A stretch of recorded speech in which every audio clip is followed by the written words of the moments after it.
SK news Telugu ఛానల్కు స్వాగతం. అనంతపురం జిల్లా కళ్యాణదుర్గం మండలం నారాయణపురం గ్రామంలో చోరీ. అనంతపురం జిల్లా కళ్యాణదుర్గం మండల పరిధిలోని నారాయణపురం గ్రామంలో చాకలి ఆదినారాయణ కుమారుడు పెళ్లి కోసం దాచి ఉంచిన 2,62,500 నగదు, 3 తులాల బంగారం చోరీ చేసిన దుండగులు గురువారం రాత్రి భార్యాభర్తలు ఇంటిపై నిద్రిస్తున్న ఆ సమయంలో పక్కా పథకం ప్రకారం దుండగులు తాళాలు పగలగొట్టి ఇంట్లో చొరబడి బీరువాలో దాచి ఉన్న 2,62,500 నగదుతో పాటు ఒక జత కమ్మలు, ఒక చైను దుండగులు ఎత్తుకెళ్లినట్లు బాధితులు చాకలి ఆదినారాయణ తెలిపారు. వచ్చే నెల కుమారుని వివాహం కోసం డబ్బు బంగారాన్ని ఇంట్లో భద్రపరుచుకున్నారు.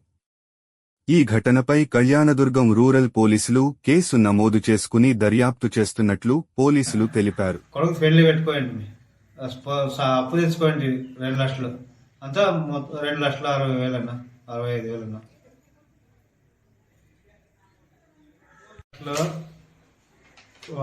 ఇవి అప్పు తెచ్చుకోండి.